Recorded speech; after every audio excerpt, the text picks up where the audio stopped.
Welcome to Democracy Now!, democracynow.org, The War and Peace Report. I'm Amy Goodman. The embattled head of the Wagner group of Russian mercenaries reportedly arrived in Belarus to live in exile. Earlier today, the Kremlin said it had dropped criminal charges against Wagner chief Yevgeny Prigozhin after he led a mutiny that saw an armored column advance to within 120 miles of Moscow in a major test of Vladimir Putin's rule. On Monday, Prigozhin published his first public statement since calling off the mutiny Saturday, saying his forces were reacting to an attack by Russia's military that killed dozens of Wagner fighters. Despite the fact that we did not demonstrate any aggression, a missile strike was launched against us, and helicopters followed suit right after that. About 30 people, Wagner fighters, were killed. This incident served as a trigger which forced the Council of Wagner commanders to decide that we had to start the march immediately. In Moscow, President Vladimir Putin spoke to Russian soldiers outside the Kremlin earlier today, praising them for their defense of Russia's capital, which he said, quote, essentially prevented a civil war. Putin's remarks followed a short statement on national TV Monday evening in which he accused Wagner's leaders of treason, but offered the group's fighters a path to avoid prosecution. I thank those soldiers and commanders of the Wagner Group who made the only right decision. They did not turn to fratricide or bloodshed. They stopped at the last line. Today you have the opportunity to continue serving Russia by entering into a contract with the Ministry of Defense or other law enforcement agencies, or to return to your family and friends. Whoever wants can go to Belarus. The promise I made will be fulfilled. In Ukraine, President Volodymyr Zelensky visited soldiers battling Russia's invasion on the Eastern Front and used his nightly address to praise Ukrainian troops for advancing, quote, in all directions. In Washington, D.C., the Biden administration is announcing a new military aid package for Ukraine today worth up to $500 million. This comes after the Pentagon last week said an accounting error had freed up an additional $3.2 billion worth of funding for weapons and ammunition for Ukraine. This builds on another $3 billion in additional arms shipments the Pentagon announced in May, citing accounting mistakes.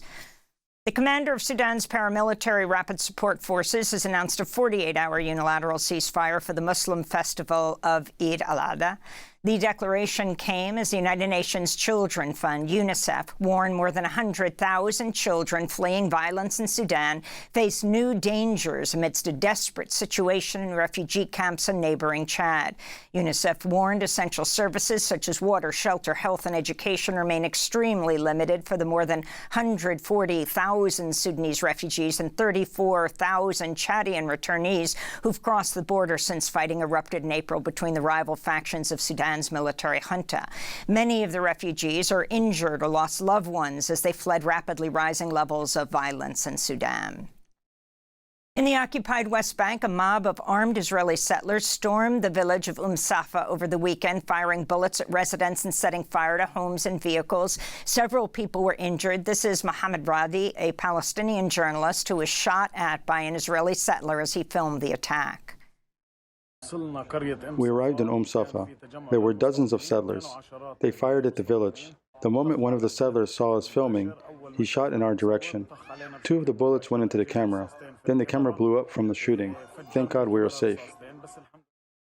In the last week alone, Israeli settlers have carried out at least 85 assaults on Palestinian towns in the West Bank. This comes as Israel's far-right government has approved the construction of thousands of new homes in illegal settlements across the West Bank, despite growing international condemnation. In the United States, the Supreme Court has ordered Louisiana to redraw racially gerrymandered congressional maps, siding with a lower court that ordered the state to create a second majority black congressional district. Monday's ruling was celebrated by Louisiana's lone black Congressmember Troy Carter, who said in a healthy democracy, fair and equitable representation matters, unquote. Also on Monday, the Supreme Court cleared the way for survivors of sexual assault to sue Ohio State University for failing to protect them from predator Dr. Richard Strauss. In 2020, former Ohio State wrestler Adam DeSabato accused Republican Ohio Congressmember Jim Jordan of begging him not to corroborate accounts of widespread sexual abuse perpetrated by Dr. Strauss after DeSabato's brother Mike exposed the abuse. In another ruling, the Supreme Court sided with the Biden administration over its immigration policy, allowing Immigration and Customs Enforcement to prioritize certain people for arrest and deportation. This week, the Supreme Court will rule on 4 other major cases. One seeks to ban the use of race-conscious college admissions policies. Another case asks the Supreme Court to embrace the independent state legislature theory, a radical reading of the Constitution that claims state lawmakers have sweeping authority to override courts, governors, and state constitutions. A third case argues businesses have the right to discriminate against LGBTQIA people if they cite religious objections. And justices will rule on whether the Biden administration can proceed with a plan to eliminate up to $20,000 in federal student loan debt for many borrowers. Newly published audio reveals former President Trump showed a classified Pentagon document to a publisher, a writer, and 2 staffers during a conversation at his Bedminster, New Jersey golf club 2 years ago. In the tape, Trump is heard shuffling through papers as he describes a top-secret Pentagon document revealing a plan by Joint Chiefs of Staff Chair General Mark Milley to attack Iran. Well, with Milley, let me see that. I'll show you an example. He said that I wanted to attack Iran. Isn't it amazing? I have a big pile of papers. This thing just came up. Look. The 2021 recording, which was first aired by CNN, contradicts Trump's recent claim on Fox News that he did not have classified documents with him in the July 2021 meeting. Wait a minute. Let's see here. Wait a minute. Yeah. I just found, isn't that amazing?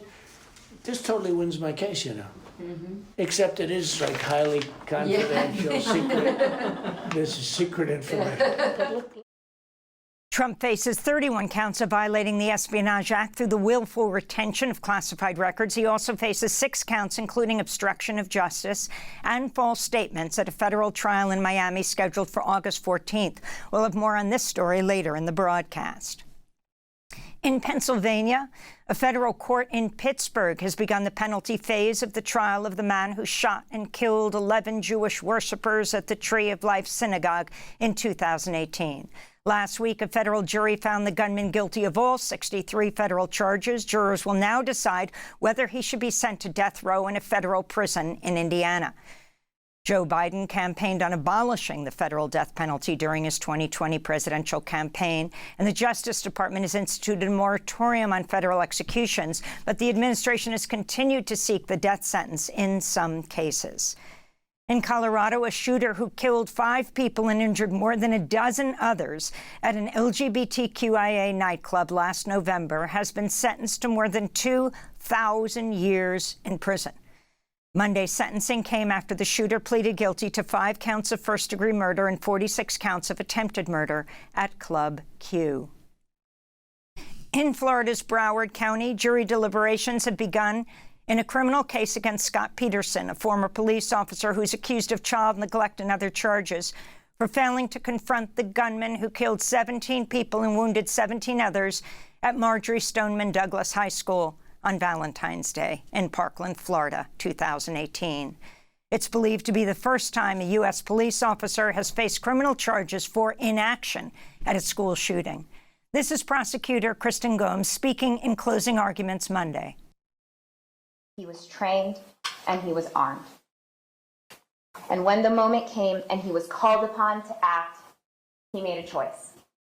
At 2:23 p.m., Scott Peterson chose not to enter, knowing that those shots were being fired, and at every time the trigger was being pulled, one of his students was dying. He chose to retreat, and then he instructed all responding officers to stay back. In Texas, 3 San Antonio police officers have been suspended without pay and arrested on murder charges after they shot and killed a 46-year-old woman in her own home. Melissa Perez was struck and killed by police gunfire as she brandished a hammer at officers while she appeared to be suffering a mental health crisis. San Antonio's police chief said Friday the actions of Sergeant Alfred Flores and officers Eliezer Alejandro and Nathaniel Villalobos were not consistent with the department's use of force policies and training. In Honduras, human rights advocates are warning of possible violations after Honduran armed forces raided prisons nationwide and the government announced a massive crackdown on organized crime.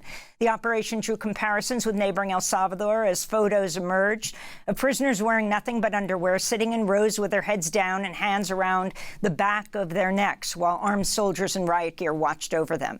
This is Colonel Fernando Munoz speaking to reporters after soldiers said they seized guns, ammunition, and grenades from a prison in the city of Tamara, where at least 41 women were killed last week by accused gang members and possible complicity with prison authorities. Following the president's order, we have started transitioning the prisons from the national police to the military police. We have begun the searches in order to take control of the jails. And Mexican authorities have arrested the former head of Mexico's federal anti-kidnapping special unit in connection with the forced disappearance of 43 students from Ayotzinapa in 2014. Gualberto Ramirez Gutierrez was taken into custody early Sunday morning. He was first arrested in 2015, accused of ordering the killing of the 43 students, but he was ultimately released 3 years later. Arrest warrants were also issued against 8 other soldiers over their possible involvement in the mass kidnapping. To see our extensive coverage of Ayotzinapa, go to our website, democracynow.org. And those are some of the headlines. This is Democracy Now!, the War and Peace Report.